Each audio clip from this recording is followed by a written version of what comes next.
They started off as doctors, Medical school and gaming, it's a sort of funny combination. but gave it all up for a dream.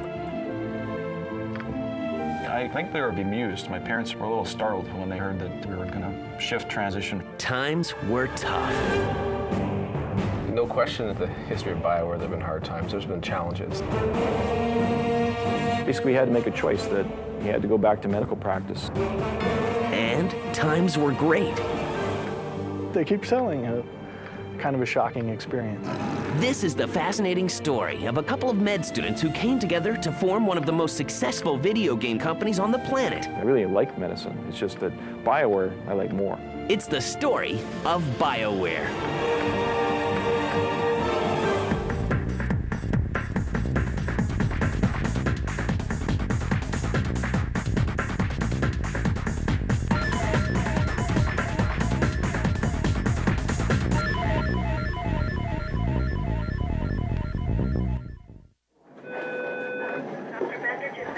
Greg Zeschuk and Ray Muzica meet in medical school at the University of Alberta in Edmonton.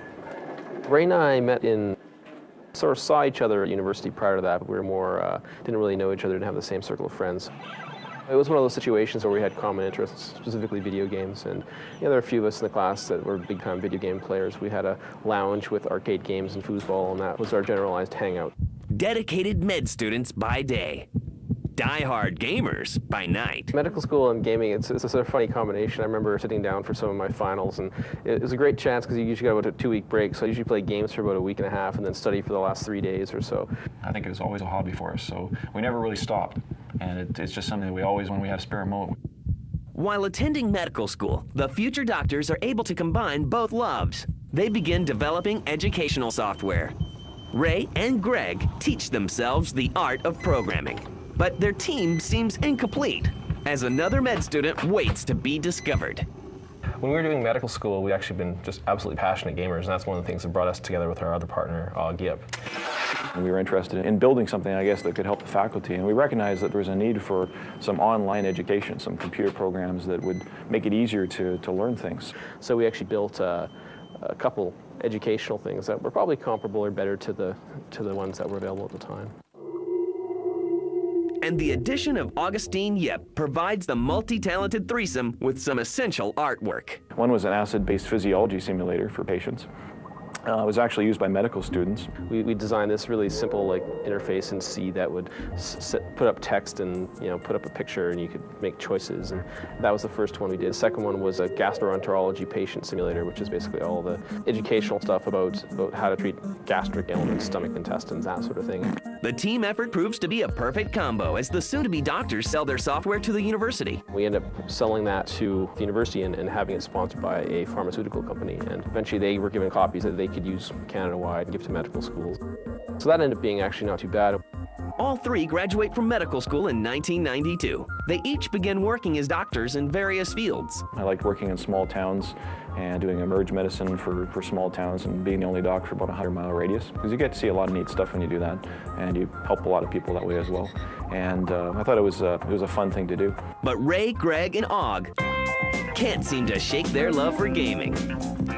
We just started talking about how much we love video games and how interesting this engine looked and how fun it would be to start a company and actually make video games. And it sort of just evolved from there over a period of meetings, a period of time afterwards. Both of us just concluded at one point, yeah, this is great. It's actually going somewhere. And the doctors give birth to their very first company, Bioware, in February 1995. We formed it for the purpose of making video games, not medical education software, although that was what we were doing kind of part-time for fun, and we haven't really looked back since. They begin work on their first video game as project director Trent Oster joins the team. We wanted to see if we could actually sit down, a couple guys, hack together a game and see if we could do it. So we came up with this concept for this really cheesy knockoff derivative game called Blasteroids 3D. We actually said, okay, we can do this. Let's go full bore.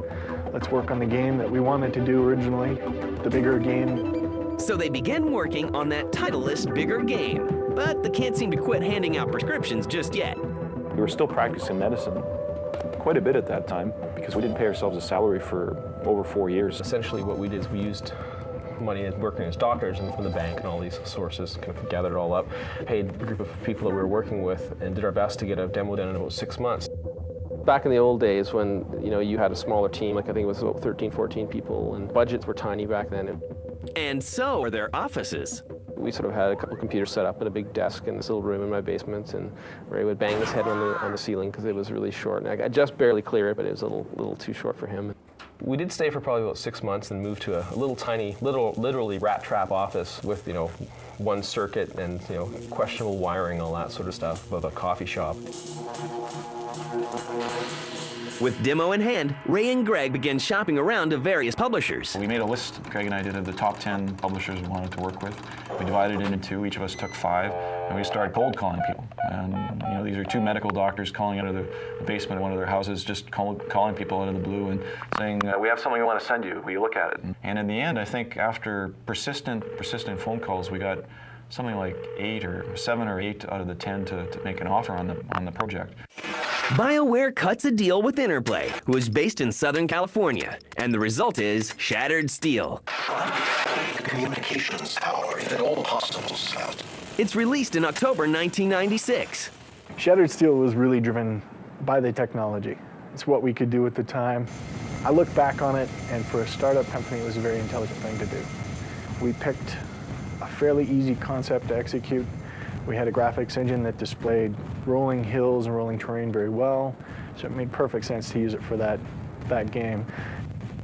It was a big robot action game, running around landscapes and robots shooting aliens. It basically places you in the role of a planet runner. You're dumped down on a planet and you have to investigate a disturbance that's occurred on the planet. And you're basically driving a big giant robot around. Shattered Steel is a hit with audiences. By 1996, Ray, Greg, and Og are riding high. But for one of those partners, the road to video game success would soon come to an end.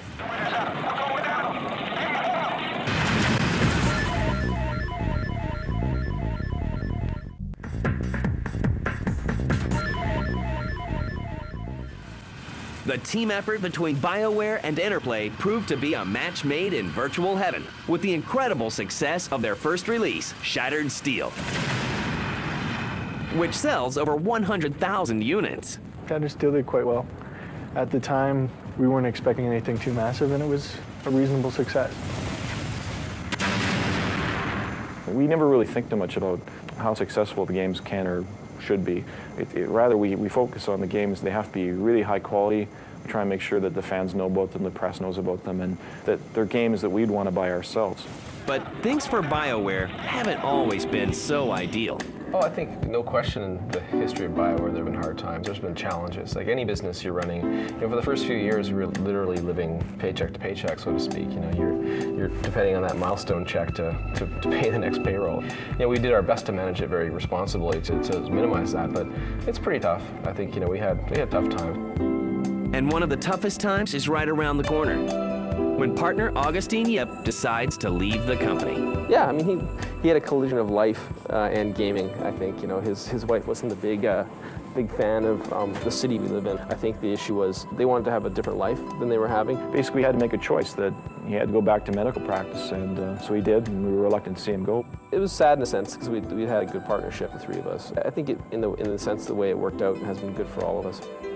With little time to mourn, they began working on their second game, an ambitious role-playing game that's inspired by their favorite genre. Well, Greg and I have always been huge fans of role-playing games. So my favorite and Greg's favorite is the role-playing genre. So we consciously went back to our favorite games of the past, all the games we played in the 80s, the Goldbox series, the Ultra Underworld, System Shock in the mid-90s, and Betrayal at Krondor, and the Wizardry, and Might and Magic, and on. And we tried to combine all the features we really loved from those games into BG. So Baldur's Gate was really, I guess, the game that we wanted to play. After 2.5 years of development, Baldur's Gate is ready for shipment in 1998.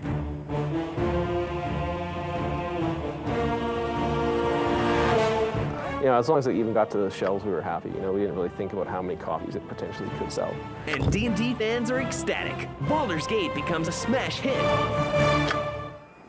everyone was so passionate about the game, it was just easy to talk about it because it was a game that we loved ourselves. Of course. We try and make games that we really feel are important to make. You know, we put everything we had into it. And we kept calling Interplay, talking to them. Where are all the copies of the game? Well, they're sold. We're shipping more, but they keep selling it. Kind of a shocking experience. Ray and Greg approached the design of the game with the same attention to detail as physicians. I think we really believed in the power of the game. We believed that it was an epic role-playing game with a great storyline, a good interface. People would want to play it. But we didn't really think much about how many there would be. We just kind of made the best game possible, told everyone we could about it, did as much press work as we could on it, and got really lucky, I think. Success is even more remarkable considering the staff is made up of video game virgins. Not a single person on either Shattered Seal or Baldur's Gate had ever worked on a video game anywhere else before they came to Bioware. So they had all worked at database companies or making signs or carving ducks. The stuff of legend, right, Boo? Ray's telling the truth. No one on Baldur's Gate had worked on the game before. They all shared a common vision and a passion. They wanted to make an epic role-playing game, and they were all really smart and creative, and we've been lucky to retain them, most of them actually, to this day.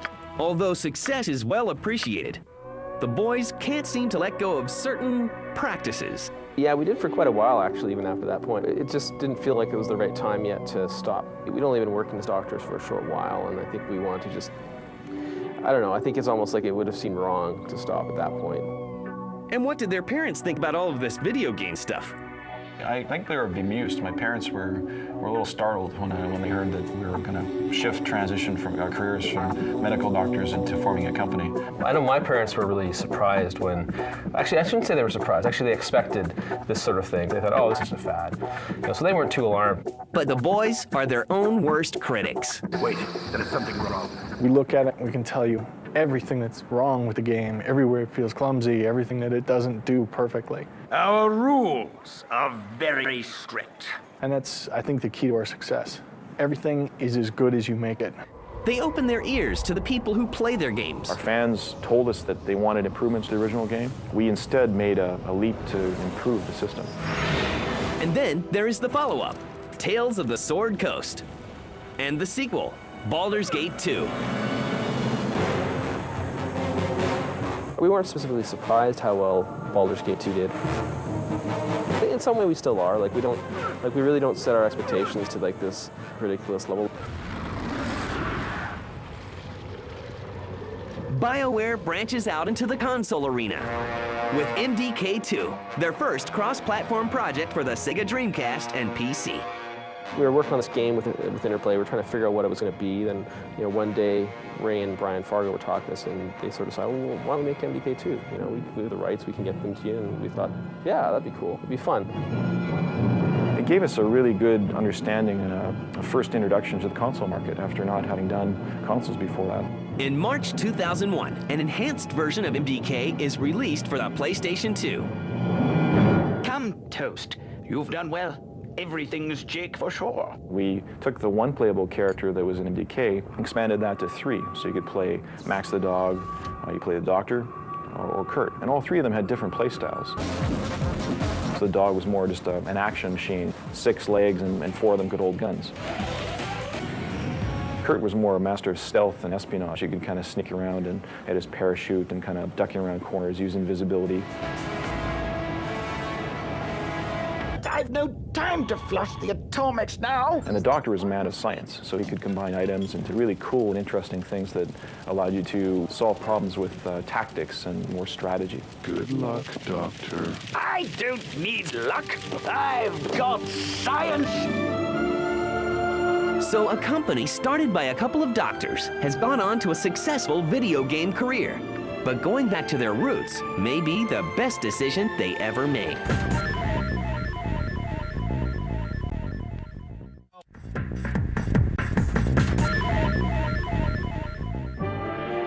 BioWare has created some of the most popular video games ever made. They've obtained worldwide licenses and have always seemed to make the fans happy. But no amount of happy fans can keep them protected from that evil L word. Basically, we can't discuss the details too much, but we did have some legal issues with Interplay that occurred basically all within the last year, and we managed to resolve them recently. We had actually launched a lawsuit against them, but we managed to settle that lawsuit. We finally reached a negotiated settlement with them. Yeah, we should probably check that out. And as part of that settlement, we're now the publisher of the game is now Infogram. I ask for your discretion in this matter. So we're quite excited about Neverwinter Nights. Neverwinter Nights is a Dungeons & Dragons role-playing game. Neverwinter Nights is a huge undertaking, nearly 5 years in the making. It's got, first of all, a 60-hour epic single-player role-playing story that you can play through at multiplayer or single-player.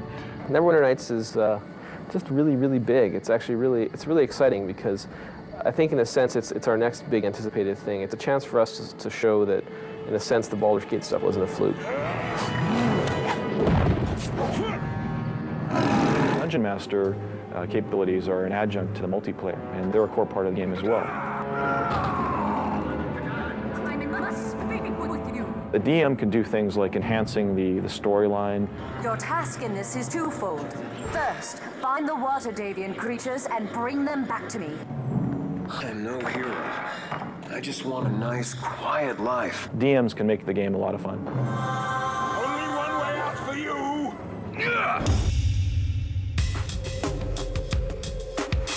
The tool set is the final component of Neverwinter that we're really proud of.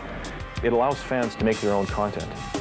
You can take your a paintbrush and kind of paint down a series of tiles and create an area, drop in creatures and items and encounters, and then you see it in the game.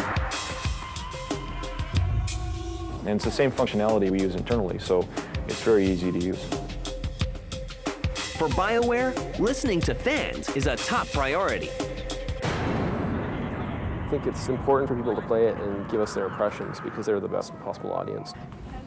And then the greatest form of flattery arrives via mail. We got this mail and I kind of saw this mail first and I kind of went, like, do you mind maybe thinking about this, making this kind of game?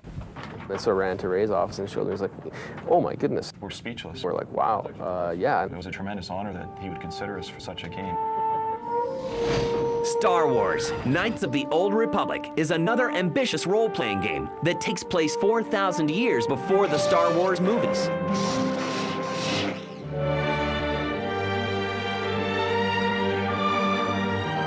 Star Wars Knights of the Old Republic is a cool game because it's the first role-playing games ever in the Star Wars universe, so we're really excited and honored to be able to work on that. So have they met the mastermind behind the galaxy far, far away? Not yet, no. We haven't met George yet, but we sat on the chair where he sits in the Skywalker Ranch, so maybe someday we'd get him in. It would be a great honor. So what can we plan on seeing from Bioware in the future?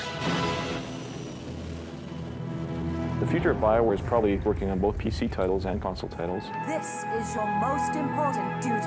We also plan to develop some of our own new intellectual properties, and that's one of our future directions. And I think the other future of Bioware is we work really hard on retaining the people we have here, because we think we have basically the best employees in the world. Bioware is a great place to work. They take care of their employees. That's one thing we really focus on as well, is that we try and build the company as a unit, not the individual teams. I mean, the individual teams are units and people work together well on those, but what we really try and focus on is building an overall company approach where you have all the teams intermingle and mix and everyone knows each other. Hi, Ray. It's a pleasure to come to work because of the people here. Greg and I always joke that we don't really do anything ourselves. Excellent work. I can't read your writing. I'm glad you're taking care of that. Are there any signs of ditching video games for stethoscopes?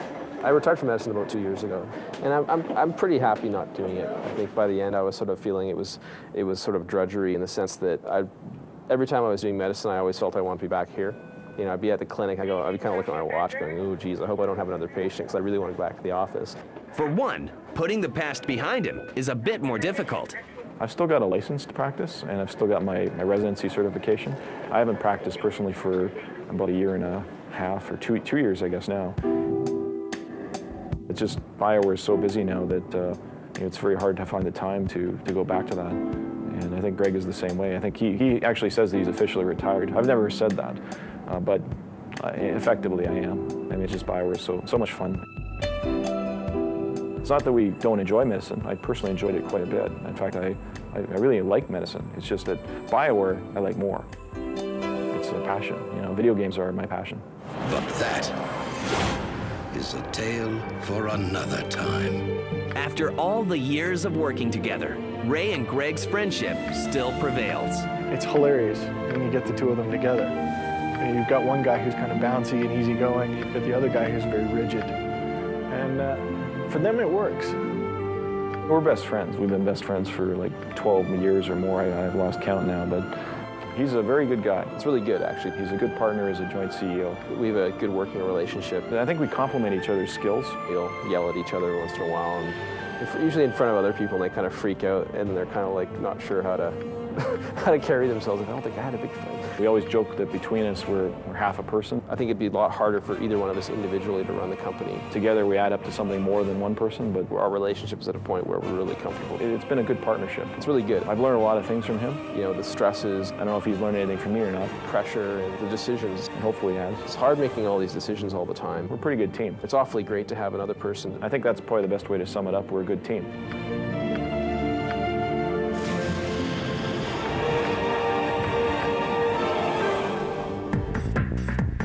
The final stage of character creation is the customization. So it's where you customize your appearance. You can choose a new head, choose a new body type.